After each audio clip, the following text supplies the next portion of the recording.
Hello and welcome to the first ever episode of Magic Theory 101. My name is Zoemorana and I will be your guide for this episode. In episode 1, as promised, we'll be exploring the very basics of the universe. A key concept. Reality is perception. Let's break down what that means. Everything in this universe is made of energy, consciousness. There is loose consciousness that is undefined by any limits, and there is consciousness that is limited by belief and so has form. All of this consciousness, everything existent and non-existent, is part of the great collective consciousness. If you've ever studied Hinduism, this might sound familiar. You may have heard of the concept of Brahman. Now, what does this great collective consciousness want? It wants to expand. That is the purpose of everything, because everything is a part of this collective consciousness.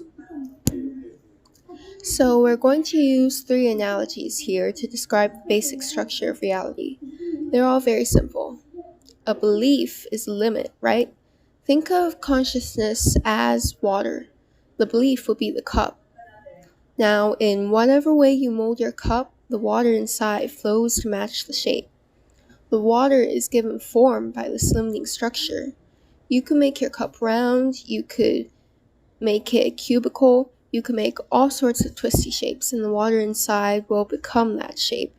It's important to note that the water is still water, from the same sea that all the water comes from. Consciousness is still consciousness, and still keeps all of its traits no matter what vessel it is in. This means that your portion of consciousness, or your soul, that drop of water inside your body, by nature has all the information and capabilities of the collective. So how do you unlock all of these capabilities? You remold your cup. If you don't feel like you are infinite, or that you have all of this power, it's because your cup is made of beliefs that go against this. You might have a belief such as, I am small, or I am weak, or even just, I am not connected to the rest of consciousness, which is impossible. But it shapes your cup, your personal world, so that this becomes what you perceive. This is the basic structure of reality. Belief creates perception, and perception is reality. Let's move on to the second analogy. Think of belief as a lens, and consciousness as the pure, unfiltered light shining through this lens. If you put a purple lens up to your eye, your whole world will be purple, right?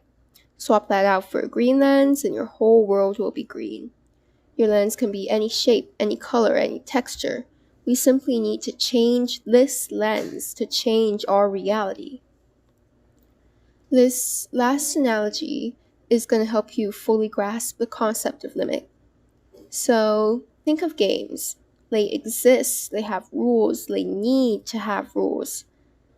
If a game doesn't have any rules, it's not a game.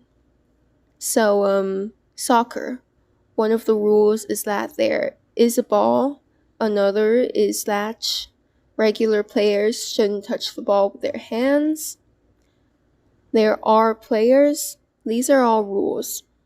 Without these rules, soccer would not be a game. It would not exist. It would just be nothing. Without limits to give it form, consciousness would just be nothing, undefined, no limits.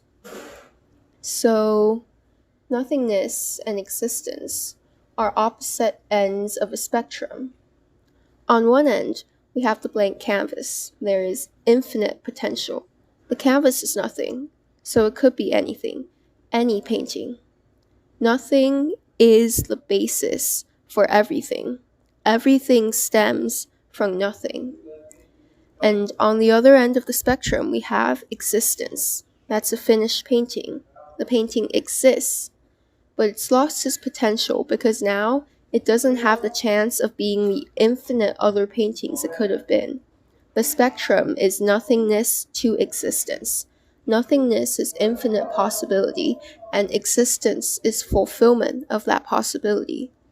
So the spectrum is also infinite possibility to fulfillment of possibility. And that's the purpose of our existence. We are exploring this infinite possibility by fulfilling it. We are creating experience so we can expand, so that the collective consciousness gains this experience and knowledge, because that is what makes us expand. For this episode, I'll leave you with this. Not every experience is equal. Some experiences are more expansive than others. We'll be covering that in the next episode. I hope you enjoyed this first episode, which I've been excited about for a really long time. Let me know if you guys would like me to do an introduction for this podcast. I've also set up a Q&A, so it would be amazing if you guys left your feedback there or any questions you have. Feel free to message me on Instagram or email me. I do have a professional website if anyone wants to check that out. All of this info is linked down below, so check it out. Rate the podcast, send me your burning questions, your ideas, what you want me to cover, because this podcast is supposed to be more flexible than the book. I'll answer any side questions as we go.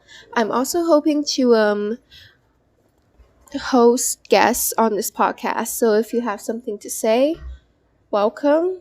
Contact me. Okay, this was a good first episode. I feel like we're off to a good start. See you soon. May you have a wonderful day.